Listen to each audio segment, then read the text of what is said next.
오늘 공부는 언약 140쪽 약속의 배경부터 내용을 살핍니다. 언약이라는 것이 무엇인가 하는 것들을 말씀하고 그 이후로부터 구체적으로 하나님께서 언약을 맺으셨던 여러 사건들에 대하여 하나하나씩 그 내용을 조금씩 요약 정리해주는 내용입니다. 그것이 전체적으로 조금 길게 몇 가지 언약들 대표적인 것들 풀어가므로 158쪽에 이릅니다.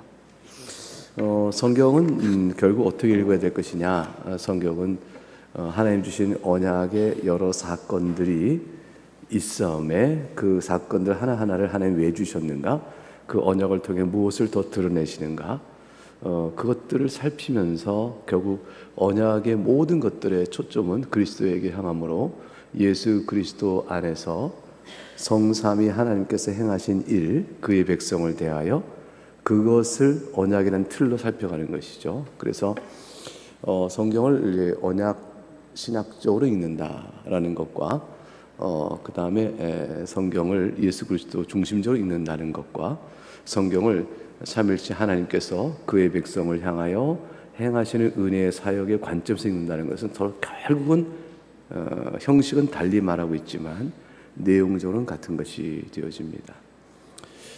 만약 언약에 관하여 조금 더 자세하게, 좀 더 진지하게 내용을 살피길 원하면 쟁점으로 읽는 언약신약이라는 책이 있어요.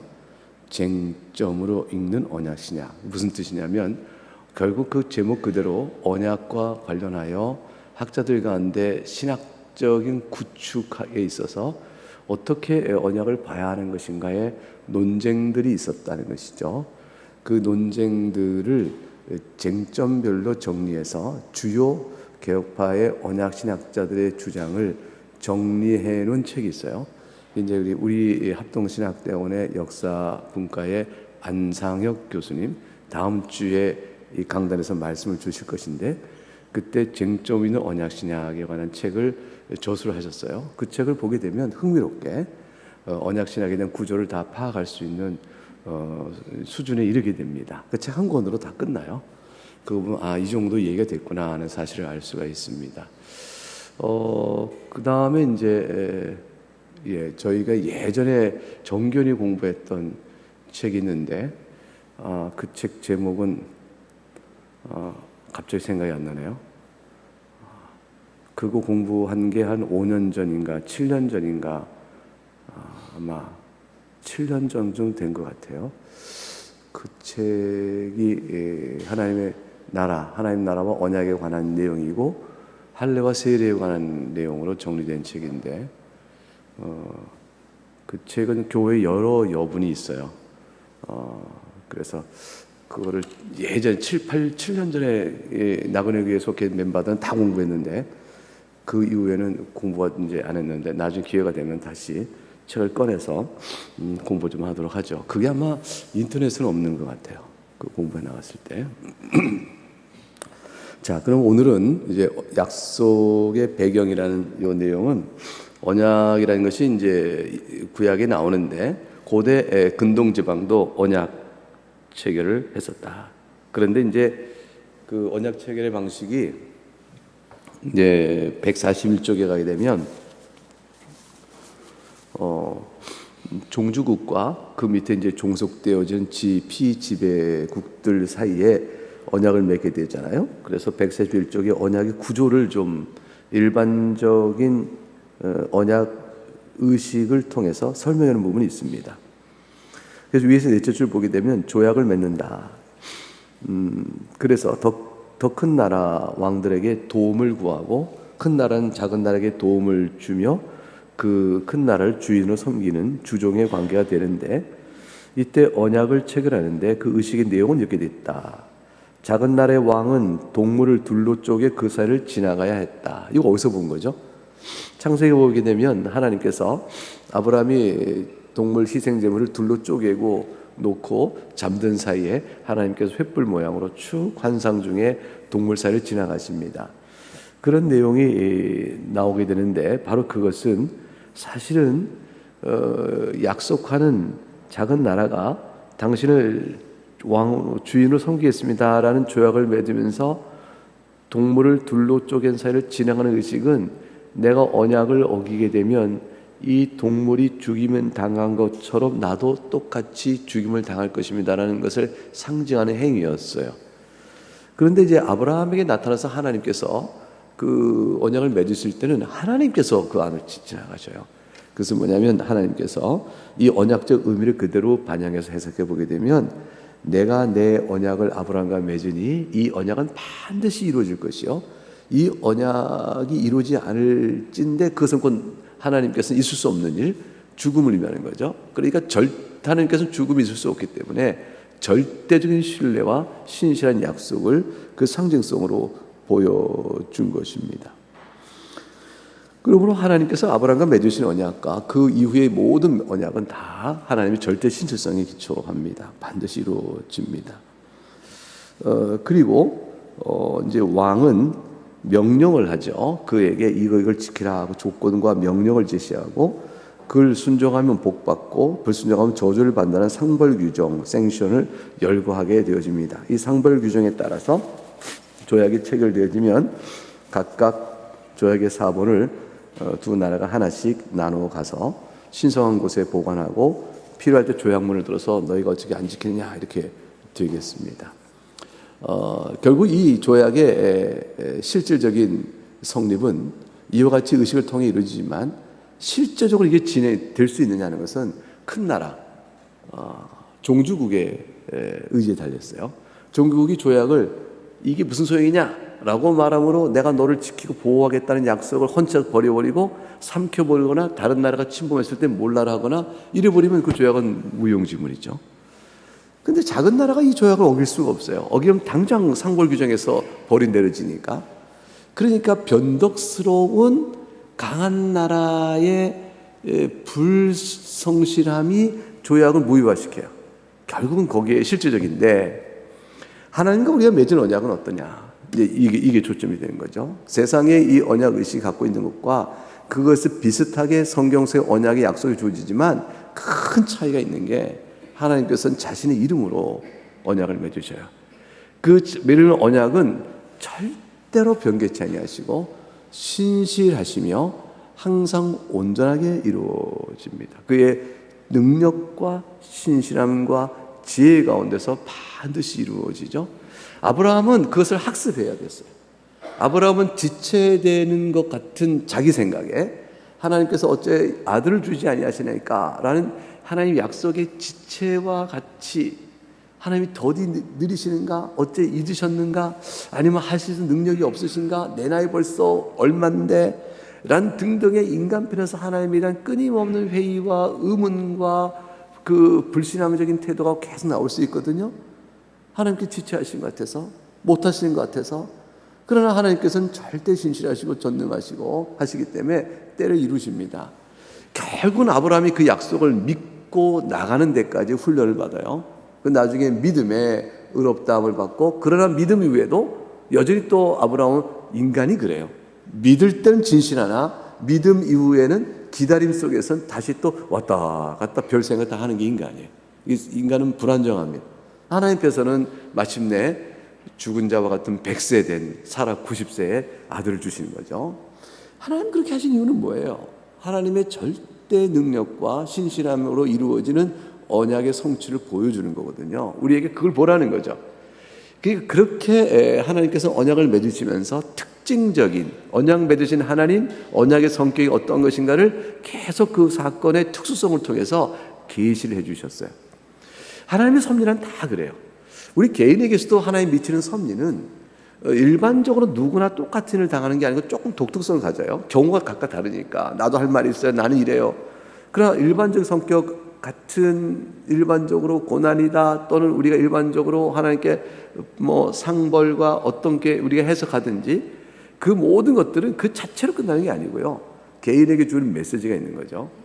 이 언약도 그때그때만 주는 특수적인 메시지가 있어요. 특별한 메시지. 이 언약은 이런 측면에서 하나님 우리를 긍휼히 여기시는 그 그리스도 오심과 관련된 이런 특징을 드러낸다.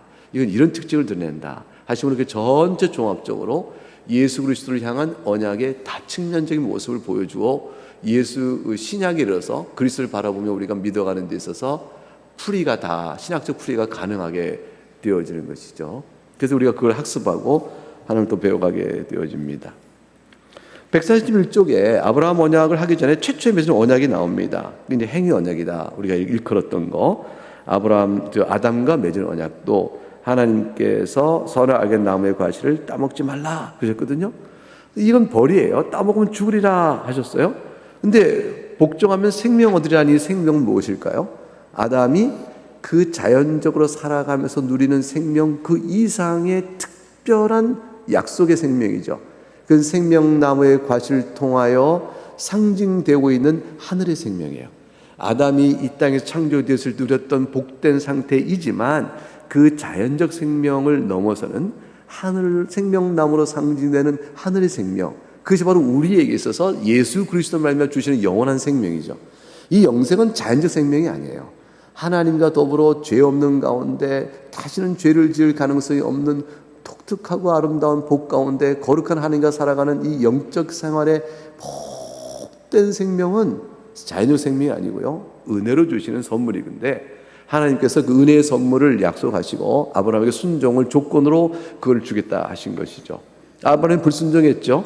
결국 그걸 받지 못합니다. 내어 쫓기게 되어집니다. 그 뒤로는 누구도 순종을 조건으로 하늘의 생명을 맛볼 수가 없게 된 거죠. 그리고 그 이후에는 인류의 역사를 특징을 설명해주는 한 사건이 있는데 142쪽 위에서 첫째 줄부터 아담과 하와의 죄상을 엄중히 신문하시고 나서 여자의 후손이 언젠가는 뱀의 머리를 상해할 것이라 약속하셨다. 여기서부터 이제 구원 역사를 선언하신 거예요. 이 약속으로부터 역사의 새로운 과정, 즉 여자의 후손이 타락한 전사들과 세상의 하수인들과 수용으로 거둔 뱀에 대하여 벌이는 싸움이 시작되었다. 여자의 후손 누구일까? 이 여자의 후손은 대표적으로는 예수 그리스도를 상징하죠.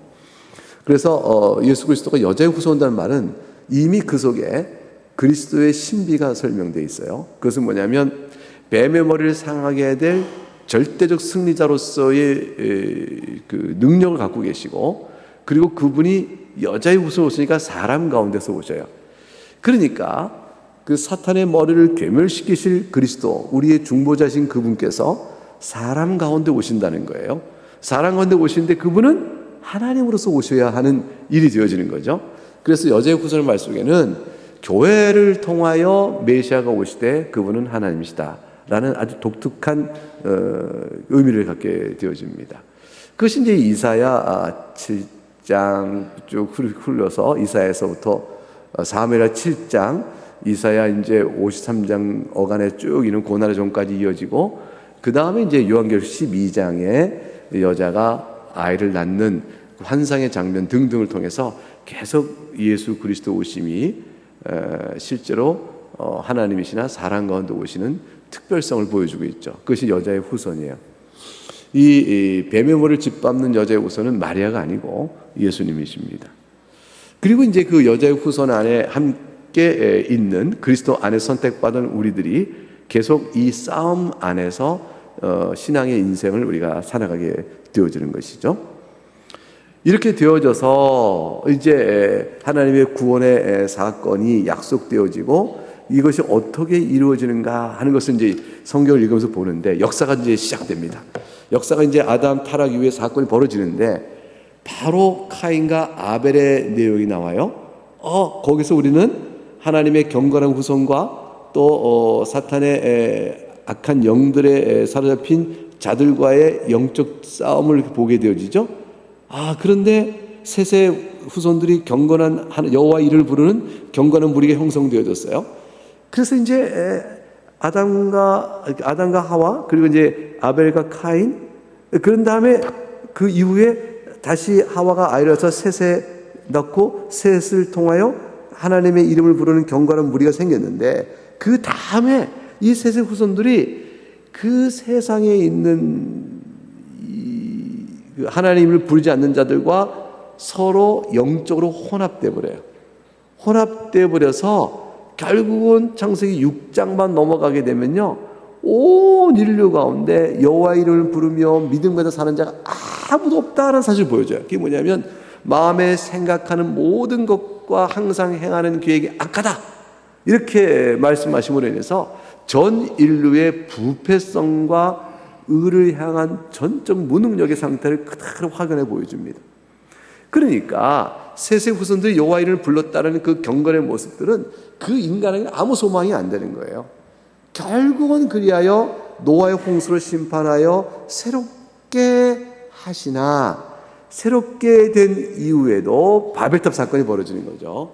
그러니까 인류의 보편 인류를 향한 하나님의 은혜 베푸심 안에서 그 가운데 하나님께 나올 자는 아무도 없다라는 행위 언약의 비참한 결과가 바벨탑 사건으로 이렇게 가장 극적으로 드러나는 것이에요. 하나님이 없으면, 하나님의 은혜가 아니면, 하나님의 특별하신 은혜가 아니면 인류는 바벨탑을 쌓아요. 근본적으로 하나님을 온 힘을 다해 대적합니다. 그러니까 하나님의 형상으로 지음받은 그 영광스러움이 하나님을 대적하는 데 수단으로 쓰이는 것이에요. 오늘 우리 사랑하는 이 세상의 역사가 그렇죠. 인간이 이루는 업적이 대단하잖아요. 건물을 높이줘요. 우리가 알고 있는 문명의 여러 수단과 기기를 발견해요. 그것이 우주물리학적이건 생물학적이건 또는 기계공학적인 어떤 테크놀로지건 또는 과학적인 연구가 다 동원되어져서 심지어 AI를 만든다라는 것을 통해서 결국 AI가 숭배 대상으로 바뀌게 될 거예요. 왜냐하면 그 힘을 못 당하니까 힘 앞에서 약한 자는 섬기게 되어지는데, 결국 인간이 만들어 놓은 우상에 절하듯이 인간은 우상을 만들어 놓고 그 앞에 숭배해요. 자기가 자기를 숭배하는 것과 같은 일인데 결국 종속되어지죠. 우상이라는 게 다 그런 거잖아요.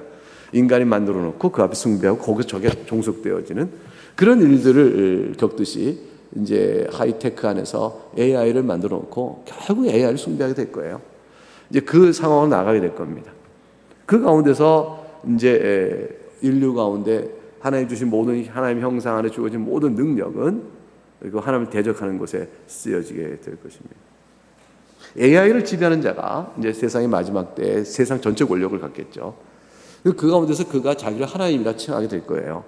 그러니까 이제 보이는 피조물인 인간이 스스로 타락하여 그 능력을, 자연적 능력을 총합해서 하나님이랑 올라갈 때 그런 피조물이요, 그런 절대 하나님이 아니다라는 사실을 고백하고 창조주 하나님을 믿고 그 가운데 하나님을 배신하고, 죄라는 것은 하나님의 율례와 뜻에 어긋나는 게 죄인데 이게 죄잖아요. 그러니까 그건 죄입니다라고 말하며 하나님 앞에 선을 쓰고자 하는 주의 백성은 계속 세상에서 소수가 될 거예요.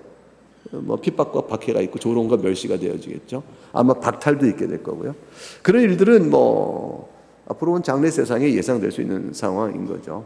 결국 거기서 사느냐 죽느냐가 창조주를 믿느냐 자연을 믿느냐에 나아가는 거죠. 자연주의와 하나님의 유신론적 초자연주의의 싸움의 내용이 되어질 겁니다. 아마도 자연을 능가하는 듯한 인상을 줄 거예요. 왜냐하면 사탄들도 자신이 메시아인 양 죽은 자를 살리는, 거반 죽은 자를 살리거든요.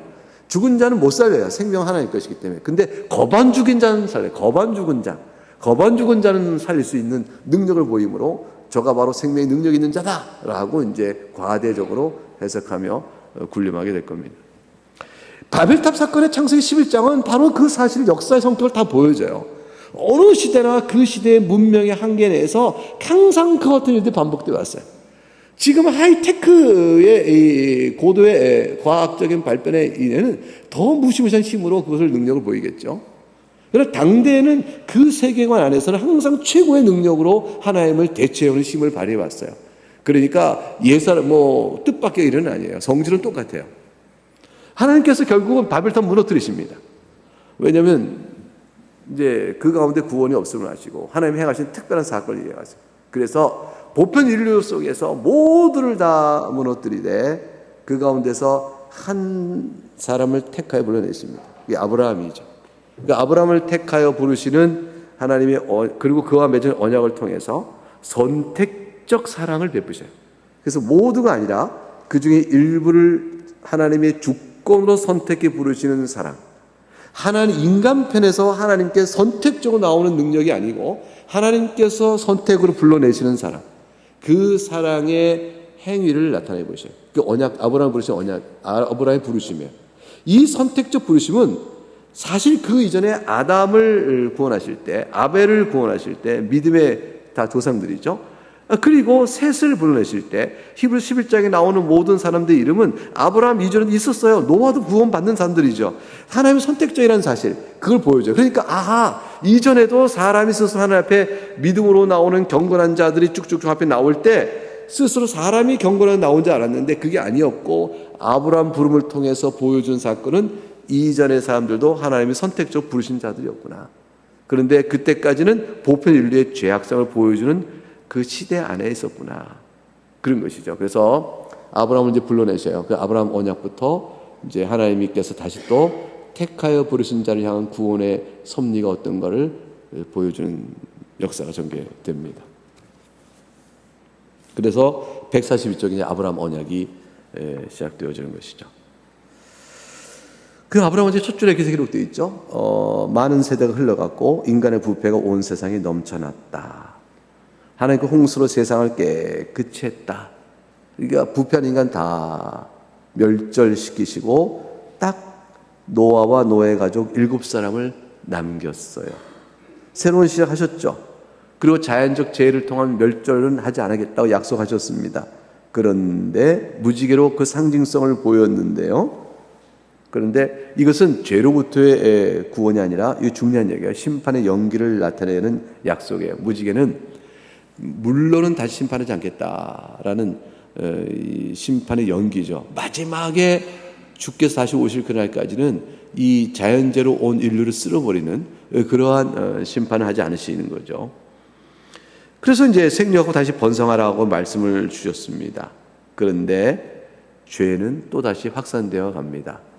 그러니까 노아도, 노아의 가족도 똑같은 죄인이었던 거죠.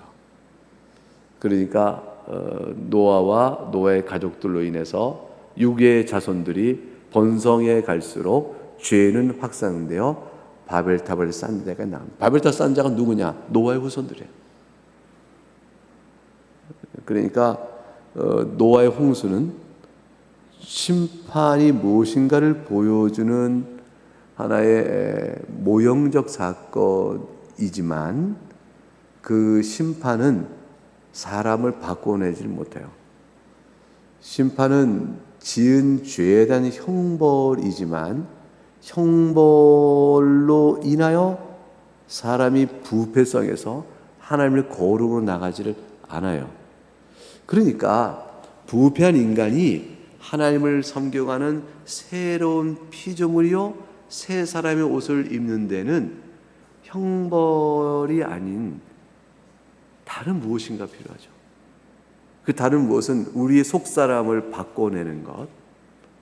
그 변화의 능력은 신학적으로는 성령 하나님의 효과적인 부르심이라 이렇게 얘기해서 성령 하나님의 은혜 역사로 우리가 죄를 각성하고 주의 은혜의 말씀 앞에 엎드리게 되어지는 눈이 떠지고 귀가 열려지는 중생의 은혜가 필요한 것이죠. 이 중생의 새롭게 거듭나는 은혜, 이 은혜가 있어야 중생자의 삶을 사는 것이고 중생자의 삶을 가리켜서 크게 중생했다라고도 말을 해요. 근데 그건 엄밀한 의미에서는 중생은 새 생명이 태어나는 것이고 여기 씨가 딱 맺어지는 것이고 씨가 맺어짐이 실제로 생활의 모습으로 전인격으로 드러날 때 중생자의 모습이 반영되므로 중생이 그것이다라고 종교개혁 때는 그렇게 말하기도 했어요. 그거는 모든 사건은 성령 하나님의 특별한 은혜예요. 그러니까 그 은혜가 없이는 소용이 없음을 보여주게 된 것입니다. 죄는 다시 확산하게 된 겁니다.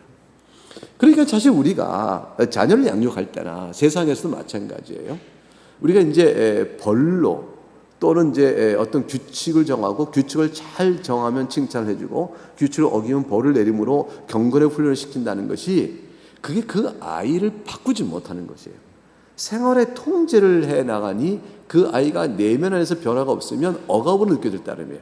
불만이 오게 되어지고 눌림이 있으나 스스로 힘이 되어지면 벗어날 억압의 구조가 되는 것이죠. 그것이 이제 하나님이 정하신 율례를 저들이 바꿔지지 않는 한 하나님의 모든 율법은 자유를 억압하는 것으로 보입니다. 근데 근본이 바뀌게 되어지면 하나님의 모든 율례가 자유케 하는 율법으로 바뀌는 것이에요. 그게 내가 살아갈 생명의 길인 줄 알게 되는 것이죠.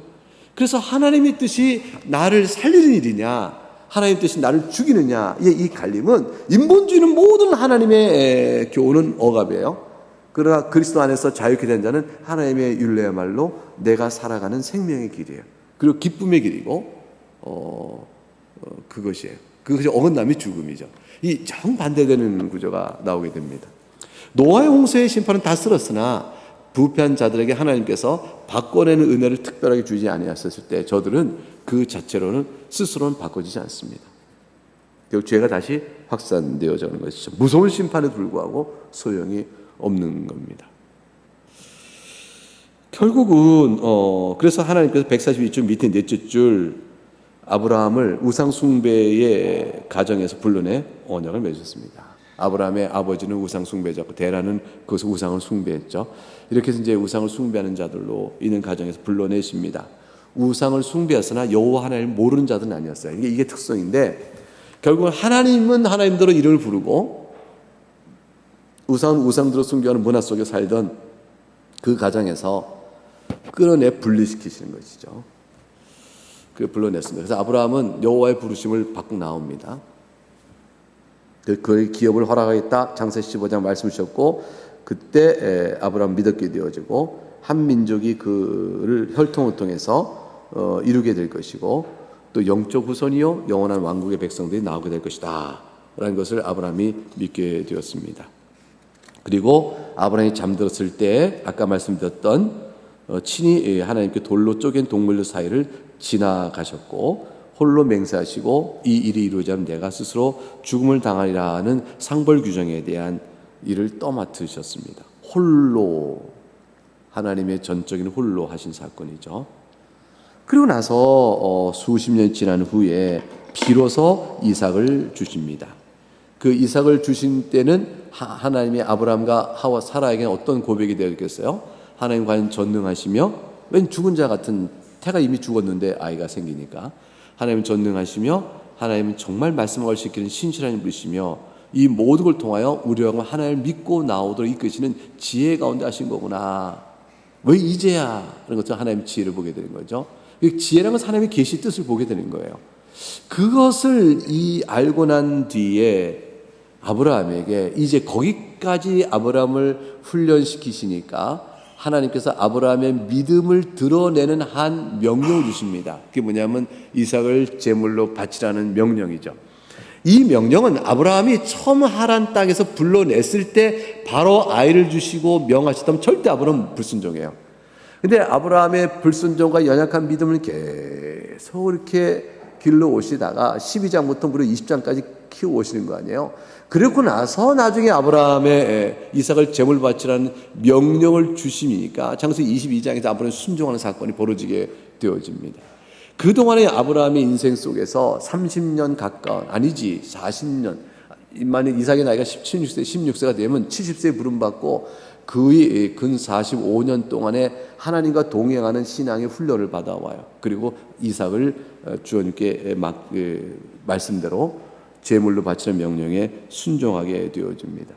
그러나 하나님께서는 아브라함의 믿음을 드러내신 것이고, 그리고 그 믿음 안에서 하나님께 준비하신 순양으로 대체하시죠.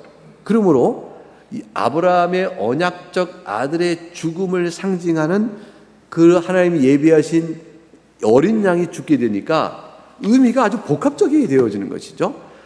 누가 우리의 희생제물이 되는가? 하나님 준비하신 어린 양이다. 근데 그 어린 양은 누구인가? 아브라함이 약속된 자녀다. 약속의 자는 누구인가? 이삭으로 표명되어져요.